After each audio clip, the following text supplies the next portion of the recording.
The cracked vinyl booth smelled of stale coffee and bleach. "It's on the house today," Chloe said, crumpling the old man's check. He, scrutinizing her with unsettling intensity, didn't know she was being tested, or that her $2 act of kindness would cost her everything, then repay her 1,000-fold. This is the story of Chloe Miller, a waitress drowning in debt and despair, working endless shifts at a greasy spoon diner. It's the story of a forgotten old man with nothing but a threadbare coat and a story in his tired eyes. And it's the story of one cup of coffee, an act of kindness so small it should have been forgotten. But instead, it set in motion a chain of events that would unravel a secret worth billions. Stay with us as we uncover how a 175 debt paid by a struggling waitress was actually the final question in the most important test of a lifetime. The Morning Dove Diner was less a place of culinary delight and more a museum of minor despairs. It smelled perpetually of stale coffee, sizzling bacon grease, and the faint, sweet scent of bleach, fighting a losing battle against time. The red vinyl on the booth seats was cracked like old leather, showing glimpses of yellow foam stuffing beneath. For Chloe Miller, this place was both her prison and her sanctuary. At 26, her life was a tightrope walk over a canyon of debt, and the diner was the flimsy rope she clung to. Her dreams of being a graphic designer, of creating vibrant worlds on a screen, were gathering dust in a portfolio under her bed.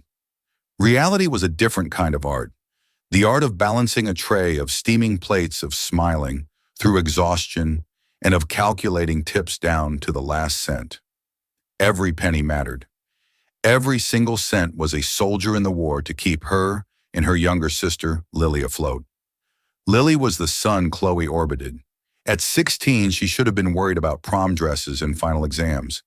Instead, her world had shrunk to the sterile white walls of a hospital room, a battlefield where her own body had turned against her. A rare autoimmune disorder was methodically shutting her down. The treatments were experimental, ruinously expensive, and not fully covered by their barely there insurance. So Chloe worked. She took double shifts, picked up holiday hours, and wore a smile as brittle as spun sugar while her heart felt like a lead weight in her chest. This Tuesday morning was like any other. The morning rush had been a flurry of impatient construction workers and quiet office drones. Now in the mid-morning lull, the diner was sparsely populated. Chloe leaned against the cool stainless steel counter, her feet throbbing in her worn-out sneakers, rereading a text from the hospital's billing department. "Payment overdue. Please remit 2,347,000 Sonbu to avoid service interruption." Service interruption. They made it sound like a cable subscription. Daydreaming again. Miller. Chloe jumped, stuffing her phone back into her apron pocket. Brenda, her senior by 20 years, and 100 layers of cynicism, was wiping down the counter with a cloth that had seen better decades. Just checking the time, Chloe lied. Right. Time to face the music. Brenda grunted, nodding toward the door. "We've got a live one." An old man stood hesitantly just inside the doorway, as if unsure whether he was welcome. He was painfully thin, his frame lost inside a tweed overcoat that was frayed at the cuffs and collar. His gray hair was unkempt, and his face was a roadmap of wrinkles. But it was his eyes that caught Chloe's attention. They were a pale, washed-out blue, cloudy with age, and they held a deep, profound weariness that seemed to suck the light out of the room. He clutched a worn, flat cap in his trembling hands. He shuffled towards the counter and slid onto a stool, his movements slow and deliberate. Chloe grabbed a menu and a glass of water, placing them in front of him with her practiced, friendly smile. "Welcome to the Morning Dove. Can I get you started with something to drink?" "Coffee's fresh."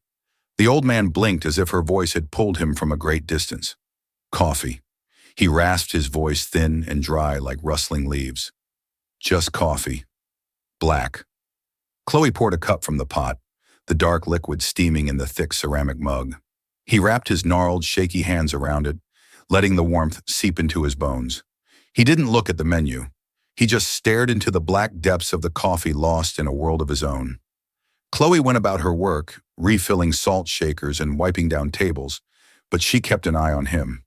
He sat there for nearly an hour, taking slow, infrequent sips. He never said a word.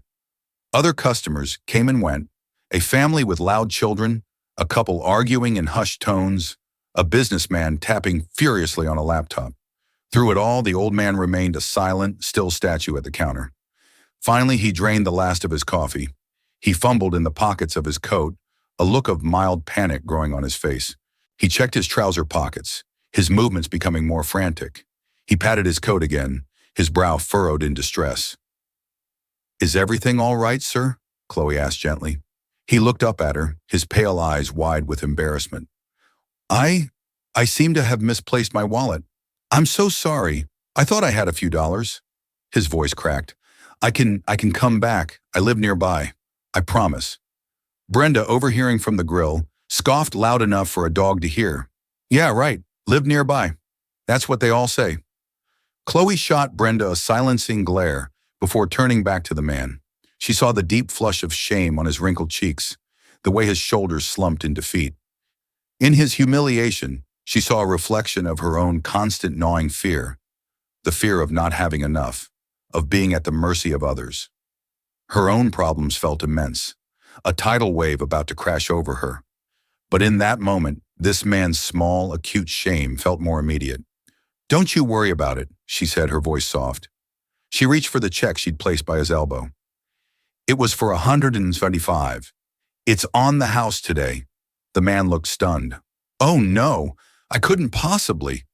"Please," Chloe insisted, giving him a genuine smile. It was the first one that hadn't felt like a mask all day. "It's just a cup of coffee. Consider it a gift. Everyone needs one of those now and then." She crumpled up the check and tossed it into the bin behind the counter. She turned to the cash register, pulled her own small purse from under the counter, and rang up the sale, paying for it, with 2 crumpled $1 bills from her own tip money. The old man watched her, his expression unreadable. The panic in his eyes had been replaced by a quiet, intense scrutiny. He just stared at her for a long moment. "Thank you," he finally whispered, his voice thick with an emotion she couldn't quite place. "Thank you, my dear. You are very kind." He slid off the stool, gave a small formal nod, and walked slowly out of the diner, the little bell above the door tinkling softly in his wake. "You're a sucker, Chloe," Brenda said, shaking her head as she scraped grease off the griddle. "A complete and utter sucker. That's $2 you could have used for, your sister's service interruption." Chloe flinched at the jab but didn't rise to the bait. She just looked at the empty stool where the old man had sat. $2, it was nothing, and it was everything. She didn't know why, but as she watched the rain begin to streak down the diner window, she felt a strange sense of peace. It was a fleeting, foolish feeling, but for a moment it was enough. She had no idea that her small act of kindness wasn't an ending. It was a beginning. A test had just been administered, and she had given her answer. The following week was a slow-motion catastrophe. The hospital's billing department was no longer sending texts. They were calling their voices a practiced blend of synthetic sympathy and unyielding demand. The landlord had slipped a notice under her door, its fluorescent pink paper, a glaring beacon of her failure. It wasn't an eviction notice yet, but a final warnings, 2 words that felt like a punch to the gut. The cracks in Chloe's carefully constructed dam of composure were widening, and the pressure was becoming unbearable. She took on more shifts until exhaustion became her new normal. Her world was a blur of taking orders, refilling coffees, and the endless clawing smell of maple syrup. The smiles she gave customers felt heavier, the friendly chatter more forced. Her mind was a constant, frantic calculation of bills, owed versus tips earned, a race she was perpetually losing. It was during a particularly grueling Thursday lunch rush that the bell above the door tinkled, and he was back. The same old man in the same threadbare coat, looking just as lost and weary as before. He shuffled to the same stool at the counter, his cloudy blue eyes scanning the room until they landed on her. A flicker of recognition, or perhaps something else, passed through them. "Coffee, please," he rasped, his voice as frail as ever. "Black." Chloe's heart did a strange little flutter. She wasn't sure if it was annoyance or relief. Brenda from her perch by the kitchen passed through, rolled her eyes so hard it was a miracle they didn't fall out. "Your boyfriend's back," she stage whispered. "Hope you're ready to open your wallet again." Chloe ignored her and poured the coffee. placing it in front of him with a small, tired smile. "Good to see you again." The man nodded, his gaze fixed on her. "You are here again. It's my job," she said with a light shrug. He sat for a long time, just as before, nursing the single cup of coffee. The lunch rush swirled around them, a chaotic symphony of clattering plates and shouted orders. Chloe was a whirlwind of motion, but she remained acutely aware of the still point at the counter. He watched her every move. He watched her handle a belligerent customer who claimed his bacon was too crispy, patiently taking it back to the kitchen without argument. He watched her kneel to help a mother pick up a box of crayons her toddler had thrown across the floor. He watched her share a quiet, kind word with a regular and elderly woman who always ate alone. When the rush finally subsided, he was still there. He called her over his voice, barely a whisper. "Miss," he said, looking down at the table, "I seem to have done a clumsy thing." He gestured to the floor. The half-full sugar dispenser lay on its side, a small mountain of white crystals spread across the grimy linoleum. "Oh my heavens, I am so sorry," he mumbled, his face coloring with shame. "My hands, they don't always listen to me anymore." Brenda let out an audible sigh from the other end of the counter. "For crying out loud," she muttered. Chloe's back ached. Her feet were screaming. The last thing she wanted to do was get on her hands and knees to clean up a sticky, sugary mess. A hot flash of irritation shot through her. Why did this have to happen now? Why him? But then she looked at his face, the genuine distress in his eyes, the tremor in his hands as he tried uselessly to scoop up the sugar. It extinguished her anger in an instant. This wasn't malice, it was mortality. It was the quiet, clumsy indignity of a body betraying its owner. "Please don't you worry about it for a second," she said, her voice softening. "It happens to the best of us. It's just sugar." She grabbed a dustpan and brush from the back. As she knelt on the floor, sweeping up the granules, she could feel his intense gaze on her. It was unnerving. It wasn't just the look of an embarrassed old man. It was analytical, penetrating, as if he were looking right through her, weighing and measuring something she couldn't see. When she stood up, brushing the dust from her apron, he cleared his throat. "I must pay for that and for my coffee." He reached into his pocket and pulled out a small, crumpled handful of change. He carefully counted it out onto the counter. It amounted to 97 cents. "It is all I have today," he said, his gaze dropping to the coins. "I can come back with the rest, I promise." The cost of the coffee was 1.75. The cost of a refilled sugar dispenser was negligible in terms of money, but significant in terms of diner politics. Brenda was staring at her, a smug.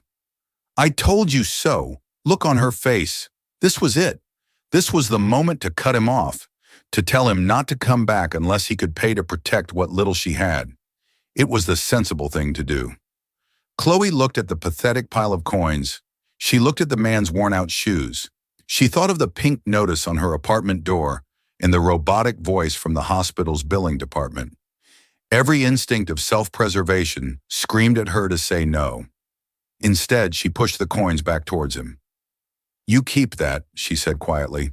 "You might need it for a bus or something." She took out her own wallet and paid for his coffee again, her movements quick and decisive. "This one's on me, too. Don't worry about the sugar." The man didn't thank her this time. He just stared at her, his cloudy eyes seeming to clear for a moment, revealing a startling, sharp intelligence. He slowly scooped the coins back into his pocket, his gaze never leaving her face. "Why?" he asked, his voice suddenly stronger, less raspy. Chloe was taken back by the directness of the question. "Why? What? Why do you do that?" he pressed. "This is the second time you work for tips. You cannot afford to give away your earnings." It wasn't a question. It was a statement of fact, and it hit a little too close to home. "My mother always said that you don't measure your wealth by what you have, but by what you can give away." Chloe found herself saying the words tumbling out before she could stop them. It was something her mom used to say before she got sick and passed away, leaving Chloe to care for Lily. And sometimes a cup of coffee is more than just a cup of coffee. The man's expression softened. He gave a slow, deliberate nod, as if she had just confirmed a long-held hypothesis. He stood up, placed his flat cap on his head, and walked out without another word. As the door tinkled shut, Brenda strode over, her arms crossed. I don't believe you. You are certifiably insane, Chloe Miller. He's playing you like a fiddle. A broke, grimy old fiddle. Mark my words, he'll be back, and next time he'll have a sob story about needing money for his sick parakeet. Chloe didn't respond. She just wiped down the sticky spot on the counter where the sugar had been. She didn't feel insane. She felt strangely calm. She had acted against all logic, against all self-interest. It was reckless. It was stupid. And for some reason, it felt like the only right thing to do in a world that felt so wrong. But as she headed home that night to her pink slipper-adorned door, a cold knot of dread tightened in her stomach. Kindness didn't pay the rent, and time was running out. The eviction notice arrived a week later. The fluorescent pink of the warning was gone, replaced by the stark official white of a legal document. The words, "Notice to vacate," seemed to leap off the page in bold black letters. She had 30 days to come up with 3 months of back rent or find a new place to live. The thought of packing up her life, of finding a new home she couldn't afford, of disrupting the fragile stability she was trying to maintain for Lily, was paralyzing. That same afternoon, the hospital called again. Lily had developed a complication, a minor infection that her compromised immune system was struggling to fight. The doctor was calm, reassuring, but Chloe heard the unspoken words between the lines. This is serious. This is expensive. He mentioned a new course of antibiotics, ones that were, of course, not fully covered by insurance. The number he quoted made the room spin. Chloe hung up the phone and sank onto her lumpy sofa, the eviction notice crinkling in her hand. For the first time, she felt the fight drain out of her. She was adrift in a vast, indifferent ocean, and she had forgotten how to swim. Despair, cold and heavy, settled over her like a shroud. She dragged herself to work the next day, her face pale, her movements robotic. Every customer's smile, every polite request felt like a physical blow. She was a ghost in an apron haunting the aisles of the Morning Dove diner. And then he came in. The old man. It was late afternoon, the diner nearly empty. He didn't take his usual seat at the counter. Instead, he shuffled to a small booth in the corner, sinking into the cracked vinyl with a weary sigh. Chloe approached his table, her order pad in her hand, her mind a million miles away. She barely registered his presence beyond a familiar shape. The usual, she asked, her voice flat. He looked up at her, and for the first time she saw a raw, genuine anguish in his eyes that mirrored her own. His face was ashen, his hands trembling more violently than usual. "My dear," he began, his voice cracking with emotion. I am in terrible trouble." Chloe braced herself. Here it comes, she thought, Brenda's cynical voice echoing in her head. "The sick parakeet. It's my granddaughter," he said, his voice dropping to a conspiratorial, desperate whisper. "It's her birthday today. She's 7. I was supposed to meet my son to give her a present, but I lost the money. I had $50 saved up for weeks. It must have fallen out of my pocket on the bus." He looked down at his empty, trembling hands. "I can't show up empty-handed. Not on her birthday. It would break her little heart. And my son, he would be so disappointed in me." He looked up at her, his pale blue eyes swimming with unshed tears. "I don't know who else to ask. I know I have no right, but could you possibly lend me $20? Just 20? I'll pay you back. I get my pension check next week. I swear on my life I will come back and pay you."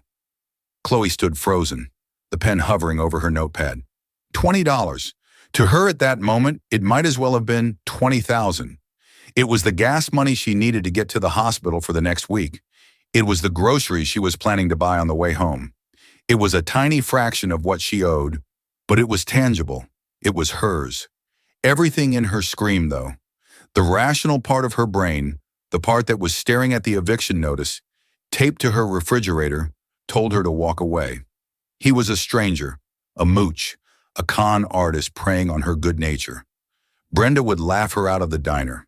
But his story, a granddaughter's birthday, the fear of disappointing his son, it was so specific, so painfully human. She looked at his desperate, tear-filled eyes, and she didn't see a con man. She saw a grandfather. She saw the same desperation she felt every time she looked at Lily.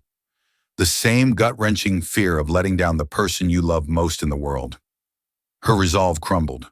"Wait here," she whispered. She walked to the back near the employee lockers. Her hands shook as she pulled out her wallet. Inside was a $50 bill and a few singles. She had cashed a check from a catering gig she had done on her day off. It was supposed to be a down payment on the rent, a pathetic offering to the landlord to beg for more time. She stared at the 50. It was her lifeline. With a deep, shuddering breath, she pulled out two $20 bills and a 10. She folded the two 20s together and tucked them into her apron. The 10 she put back. A voice screamed at her, calling her a fool, a martyr, a complete and utter idiot. She ignored it. She walked back to the booth and slid the folded bills across the table to him. "Here," she said, her voice barely audible. "This is 40. Get her something nice and get yourself a hot meal." The old man stared at the money, then up at her, his mouth agape. He looked at the $40 as if it were a winning lottery ticket. He seemed genuinely, profoundly shocked. I only asked for 20, he stammered. I know, Chloe said, a strange, almost reckless calm settling over her. But a 7-year-old deserves something special for her birthday. She was at rock bottom. She had nothing left to lose, it felt. And in that moment of complete financial ruin, giving away that money felt less like a loss and more like an act of defiance. It was a rebellion against the crushing, merciless logic of dollars and cents that had ruled her life for so long. He reached across the table, and for the first time he touched her. His hand was surprisingly warm, his skin paper thin. He gently clasped her wrist. "Are you sure?" he asked, his voice filled with a raw, searching intensity. "You look as though you carry the weight of the world on your shoulders." A single tear escaped Chloe's eye and traced a path down her cheek. She quickly wiped it away. "I'm sure," she said, her voice thick. "Just make your granddaughter happy." He held her gaze for a long moment, his own eyes shining. He slowly released her wrist, picked up the money, and tucked it carefully into an inside pocket of his coat. He stood up, his movements more steady than she'd ever seen them. "I will not forget this, Chloe." "Miller," he said, his voice clear and firm. Chloe froze. He had used her full name. She always wore a name tag, of course, but he said it with such purpose, such finality. Before she could ask, he turned and walked out of the diner, leaving her standing by the booth, the imprint of his warm hand still on her wrist, and a $40 hole where her hope had been. She felt a profound emptiness, a certainty that she had just made the biggest mistake of her life. She had given away her last lifeline on a sob story. Her rebellion felt hollow, now replaced by the cold, hard reality of her situation. She had nothing left. The test was over, and she was sure she had failed. For 2 days after the $40 transaction, the old man did not appear. Chloe found herself scanning the door. Every time the bell tinkled, a knot of anxiety and regret tightening in her stomach. Brenda was merciless. "So, has Grandpa Warbucks returned with your fortune yet?" she'd ask with a sneer. "Or did he and his granddaughter take a trip to Bermuda on your grocery money?" Chloe had no defense. The act that had felt so defiant in the moment now just felt stupid. The $40 she had given away had become a symbol of her own foolishness. She had to borrow money from a fellow waitress just to put gas in her car to visit Lily, a humiliation that stung more than any of Brenda's taunts. It was on the third day, a Saturday, that a new presence made itself felt in the diner. He was the polar opposite of the shabby old man. He arrived just before the lunch rush, dressed in a perfectly tailored charcoal gray suit, his shoes polished to a mirror shine. He was perhaps in his late 50s, with sharp, intelligent eyes behind a pair of wire-rimmed glasses and an air of quiet authority that was utterly out of place amongst the sticky tabletops and chipped coffee mugs. He chose a booth in the far corner, the same one the old man had occupied on his last visit. He requested a black coffee and a menu, but Chloe noticed he never once opened it. Instead, he opened a leather-bound folio and appeared to be reading, but his eyes were rarely on the page. They were scanning the room, observing the staff, taking in the rhythm of the diner. More than once, Chloe felt his gaze linger on her. It wasn't a lyrist stare. It was something else. It was cool, detached, and evaluative. It was the look of a scientist observing a specimen. Chloe felt a prickle of unease. Was he a health inspector? A corporate scout for a chain looking to buy the place? Or worse, was he from the landlord's agency? A man sent to see if she was still employed before they finalized the eviction?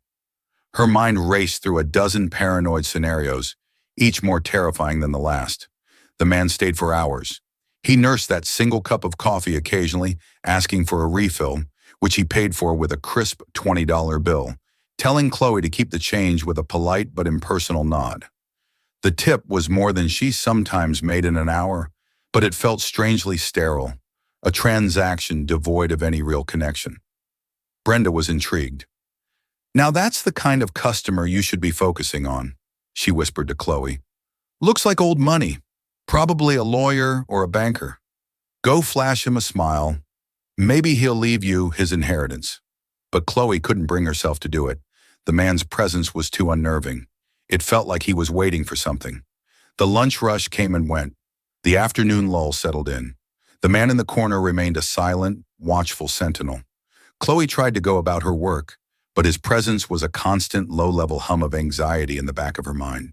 She found herself being overly meticulous, wiping down counters that were already clean, double-checking orders, forcing her smile to be brighter than usual, all under his quiet, penetrating gaze.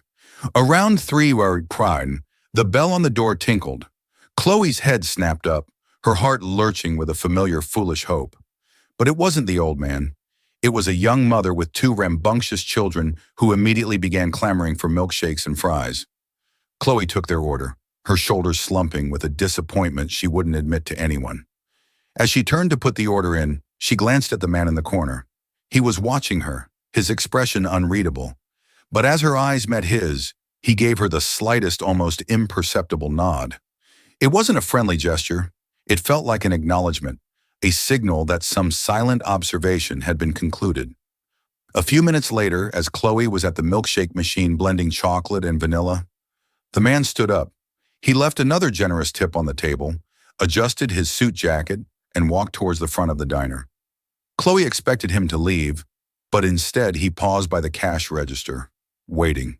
When she finished the milkshakes and brought them to the family's table, she made her way to the register to cash out another customer. The man in the suit waited patiently. When it was his turn, he didn't present a check. He simply looked at her, his sharp eyes examining her face. "Are you Chloe Miller?" he asked. His voice was deep and resonant, a boardroom voice that had no place in a greasy spoon. Chloe's blood ran cold. This was it. The landlord. The debt collector. "Yes," she managed to say, her own voice sounding thin and weak. "Can I help you?" He did not smile. He reached into the inner pocket of his suit jacket and produced a slim, elegant business card case. He slid out a card with his thumb and placed it on the counter between them. The card was made of thick, creamy stock, the lettering embossed in a deep navy blue. James Harrison, Senior Counsel, Sterling Industries. Beneath the name was an address in the city's most prestigious downtown financial district and a phone number. Chloe stared at the card, utterly bewildered. Sterling Industries was a titan, a multinational conglomerate with fingers in everything from tech and pharmaceuticals to global logistics. Its founder and CEO, Arthur Sterling, was a reclusive, semi-legendary figure, one of the wealthiest men in the world. What on earth would a senior lawyer from a company like that want with a waitress at the Morning Dove Diner? "M. Sterling would like to request a meeting with you." Harrison said, his tone flat and professional. "Tomorrow morning, 10 at the address on the card." Chloe's mind was a maelstrom of confusion. "Mr. Sterling? Arthur Sterling? Why? I don't understand why. What is this about?" Harrison's expression did not change. "All of your questions will be answered at the meeting. We are prepared to compensate you for your time away from work." He paused, his gaze unwavering. "And I would advise you not to be late. Mr. Sterling does not appreciate tardiness." Without another word, he turned and walked out of the diner, leaving the business card sitting on the counter like a strange, impossible artifact from another world. Chloe picked it up, her fingers trembling. Sterling Industries. Arthur Sterling. The name echoed in her head, but it made no sense. She had no connection to that world of unimaginable wealth and power. From across the diner, Brenda called out, "What did M. Fancy Pants want? Did he offer you a job polishing his silverware? Chloe couldn't answer. She just stared at the card. A terrifying, exhilarating, and utterly insane idea beginning to form in the deepest recesses of her mind. An idea so ludicrous she barely dared to think it. The old man, his cloudy, pale blue eyes, his strange, persistent tests, his final words. I will not forget this, Chloe Miller. Could it be no? It was impossible. It was the stuff of fairy tales and cheap novels. And yet the business card in her hand felt undeniably real. Tomorrow morning, 10 Mas. One way or another, she was about to find out. The next morning, Chloe stood on a rain-slicked marble plaza, staring up at a skyscraper that seemed to pierce the gray, overcast sky. The words Sterling Tower were carved in massive, severe letters above a set of revolving glass doors. This was the address from the card. It felt less like a building and more like a monument to a god she'd never heard of. She had spent a sleepless night tossing and turning her mind a frantic battlefield of speculation. She'd called the diner and begged for the morning off, offering to work a double shift the next day to make up for it. Her manager, swayed by the desperation in her voice, had reluctantly agreed. Now standing at the foot of this glass and steel behemoth, she felt a crippling wave of imposter syndrome. She was wearing her best and only interview outfit, a simple black skirt and a slightly faded blue blouse she'd ironed 3 times. She felt like a stray cat that had wandered into a palace. Every person who swept past her through the revolving doors exuded an aura of wealth and purpose, their expensive suits and leather briefcases a stark contrast to her worn handbag. Taking a deep, shaky breath, she pushed her way through the doors into a lobby so vast and silent it felt like a cathedral. The floors were polished, black granite. The walls were adorned with enormous, abstract modern art, and a single severe-looking receptionist sat behind a desk that was longer than Chloe's entire kitchen. Her heart pounding, she approached the desk. "Excuse me," she said, her voice barely a whisper. "I have a tenured appointment with Mr. Sterling." Saying the name out loud felt absurd. The receptionist, a woman with unnervingly perfect hair, looked up from her computer, her expression a cool mask of professional indifference. "Your name?" "Chloe Miller." The receptionist tapped a few keys. Her eyebrows rose a fraction of an inch. "Ah, yes, Miss Miller. Mr. Harrison is expecting you. Please take the private elevator on your right. It has been keyed for the penthouse floor." A private elevator, the penthouse floor. The sense of surrealism intensified. Chloe walked on trembling legs to a discreet, unmarked steel door that slid open silently as she approached. The elevator was lined with dark polished wood and had only one button, a simple glowing P. The ascent was unnervingly fast and completely silent. Her ears popped as the elevator climbed the floors, flashing by on a small digital display. 40, 50, 60. It finally stopped at 75. The doors opened, not into a hallway, but directly into a room that took her breath away. It was an office, but it was larger than her entire apartment. 3 of the walls were floor-to-ceiling windows offering a staggering panoramic view of the entire city laid out below like a map. The gray clouds that had seemed so oppressive from the street were now a dramatic backdrop. A massive mahogany desk, clear of all clutter, except for a single sleek laptop, sat facing the windows. The carpets were so thick they muffled her footsteps completely. James Harrison, the lawyer from the diner, stood waiting for her. He was dressed in the same impeccable gray suit. "Miss Miller, thank you for coming. Please, have a seat." He gestured towards 2 plush, leather chairs positioned in front of the desk. As Chloe sat down, her eyes were drawn to a series of framed photographs on a credenza behind the desk. Most were of buildings and oil rigs, corporate triumphs. But one was different. It was a black and white photo of a smiling, handsome young man with his arm around a beautiful woman with kind, laughing eyes. The young man was a stranger, but there was something vaguely familiar about his features. "Can I offer you something?" Harrison asked. "Coffee, water." "Water would be fine, thank you." Chloe managed to squeak. Harrison poured a glass of water from a crystal carafe and handed it to her. Her hand was shaking so badly she had to use both to hold the glass steady. "I know you must have many questions." Harrison began taking the seat opposite her, and I assure you they will all be answered. Mr. Sterling will be with you shortly." He wanted me to begin by extending his apologies. "Apologies?" Chloe asked, confused. "For what?" "For the deception?" Harrison said, his face unreadable. It was, however, a necessary component of his endeavor. Before Chloe could ask what he meant, a side door she hadn't noticed opened, and a man walked in. He was tall and wore a perfectly tailored navy blue suit. His silver-gray hair was neatly combed, and his face, though lined with age, held an undeniable aura of power and intelligence. He moved with a quiet confidence that filled the room, but it was his eyes that made Chloe's breath catch in her throat. They were a pale, piercing blue. They were no longer cloudy or weary. They were sharp, clear, and focused, and they were looking directly at her. It was him. It was the old man from the diner, transformed, remade. The threadbare coat was gone, replaced by fine wool. The shuffling, hesitant gait was gone, replaced by an authoritative stride. But the face, the eyes, the essence of the man, it was unmistakably the same.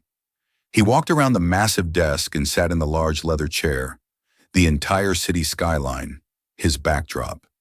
He folded his hands on the polished wood and looked at Chloe. The look was no longer pitiful or desperate. It was the same intense, analytical gaze she had felt on her when she was cleaning up the sugar, but 100 times more potent. Chloe stared speechless. Her mind reeled, trying to reconcile the image of the frail, penniless old man with the formidable titan of industry sitting before her. The shabby coat, the lost wallet, the spilled sugar, the sob story about a granddaughter. It all flashed through her mind. A deception, Harrison had called it. It had all been an act, a calculated, elaborate lie.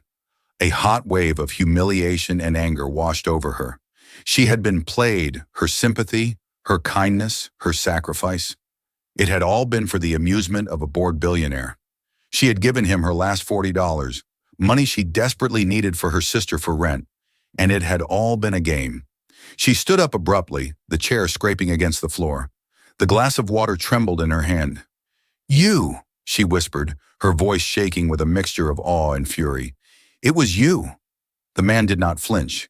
He simply held her gaze, his expression calm, almost sad.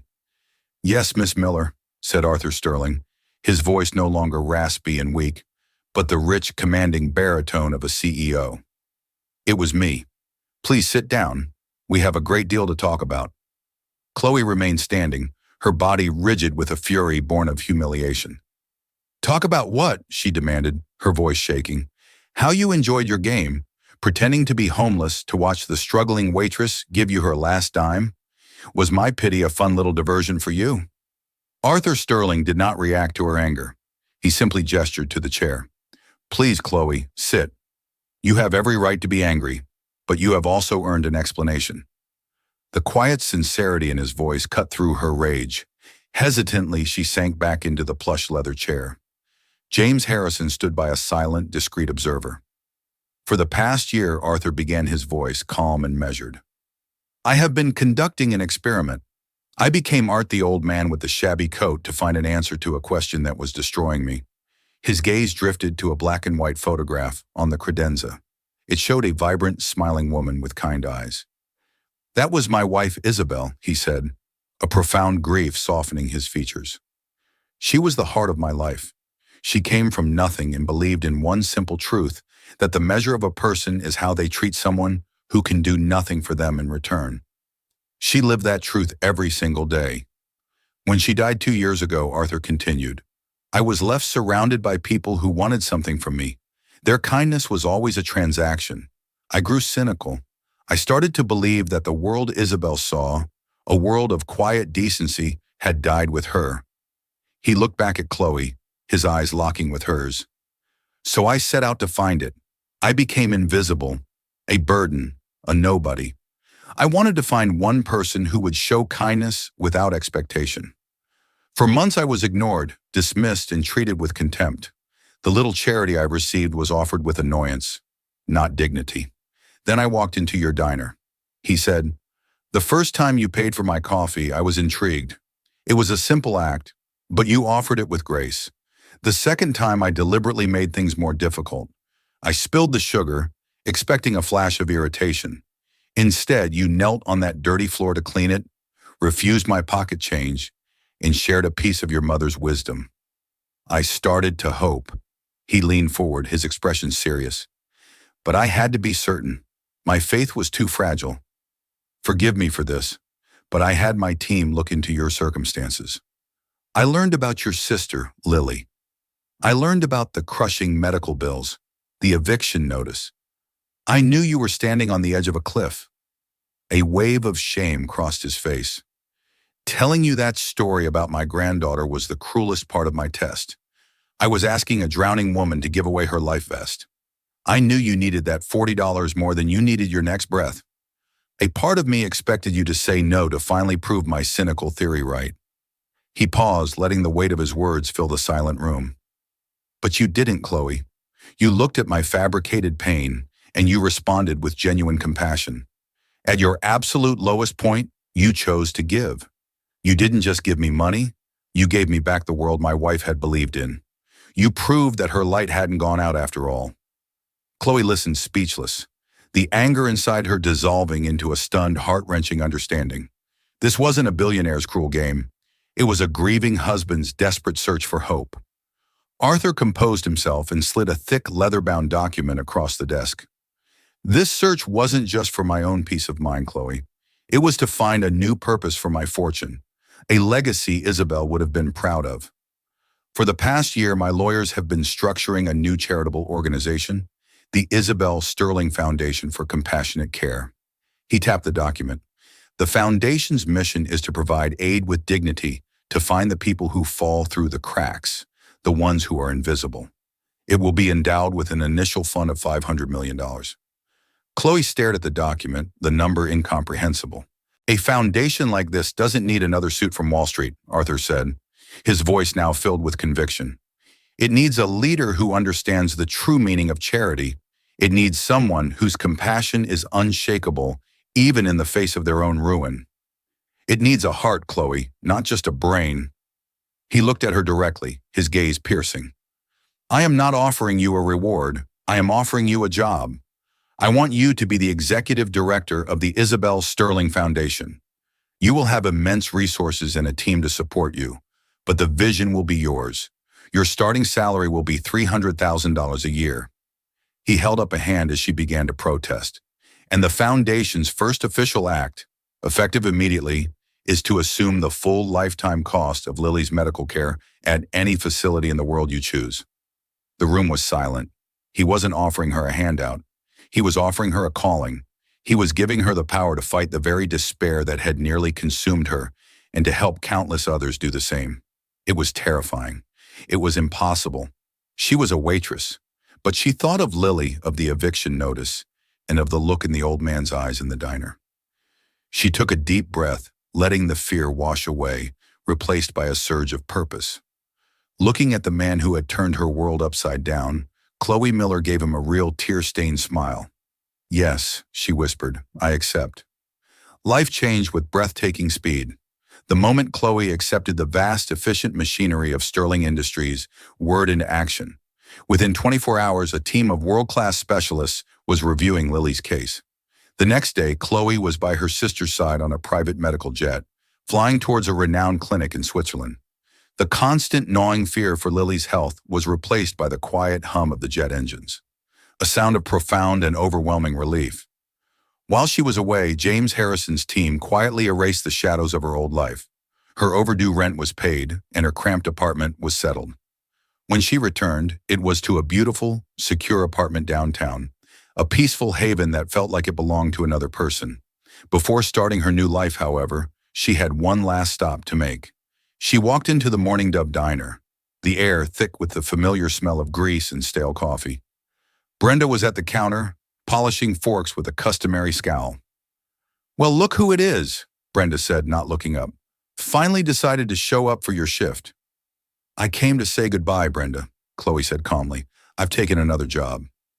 Brenda finally looked up, her eyes scanning Chloe's simple but elegant new dress.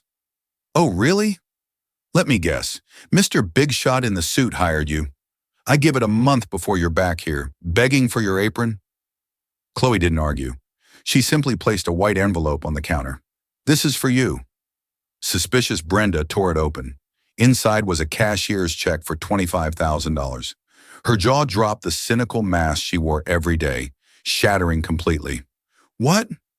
What is this?" she stammered, her voice barely a whisper. "My mother used to say that sometimes people are sharp because the world has been unkind to them," Chloe said softly.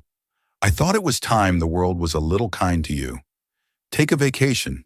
Fix your car. Just know that things can get better." Chloe turned and walked toward the door. "But that old man," Brenda called out, her voice trembling. "Who was he?" Chloe paused and looked back at her former colleague, who was staring at the check as if it were an alien artifact. "He was just a man who needed a cup of coffee," she said, and walked out for the last time. Her new office was on the 74th floor of Sterling Tower, with the same breathtaking view as Arthur's. She quickly filled the walls not with expensive art, but with photographs that mattered. Lily smiling in a sunlit garden in Switzerland. The faces of the first families helped by the foundation's initiatives. She was not a waitress anymore, but she was still serving people now on a scale she could never have imagined. Arthur was a true mentor, guiding her through the complexities of finance and management, but always trusting the compassionate instinct he had hired her for. She learned that she had a natural gift for cutting through red tape and seeing the human being at the heart of every problem. Months later, Arthur walked into her office carrying two simple, thick ceramic mugs, the kind from the diner. He handed one to her. It was black coffee. "I thought you might need a break," he said, standing beside her as they looked out over the city. "Do you ever miss it? The simplicity of your old life?" Chloe thought for a moment, the familiar bitter taste of the coffee, a ghost on her tongue. She remembered the bone-deep exhaustion, the constant fear. "I miss some of the people," she admitted, "but I don't miss the desperation. For so long I believed that my kindness was a weakness, an expense I couldn't afford. That $40 I gave you, it felt like the end of the world." She turned from the window to face him, her eyes clear and full of a quiet strength. "I was wrong," she said. "It wasn't an expense. It was the single greatest investment I ever made." Arthur Sterling smiled, a genuine warmth reaching his pale blue eyes. In that shared moment, they weren't a billionaire and his employee, but two people whose lives had been forever changed by a simple, profound belief that the true wealth of a person is measured only by what they are willing to give away. Chloe Miller's story teaches us a powerful lesson that we often forget in our busy, cynical world. You never know the true impact of a single act of kindness. Her compassion wasn't a transaction. It was a reflection of her character. She didn't give because she thought she would get something in return. She gave because it was who she was, even when she had nothing left. Arthur Sterling wasn't just looking for a kind person. He was looking for a leader whose wealth was measured in empathy, not dollars. This story is a reminder that the best parts of humanity often shine brightest in the darkest moments. The smallest gesture can be the key that unlocks a destiny you never knew was waiting for you. If this story touched your heart and reminded you of the power of compassion, please help us share it. Hit that like button. Share it with someone who needs to hear an inspiring message today. And be sure to subscribe to our channel for more real-life stories that uncover the extraordinary and the ordinary. What's the kindest thing a stranger has ever done for you? Let us know in the comments below. We'd love to hear your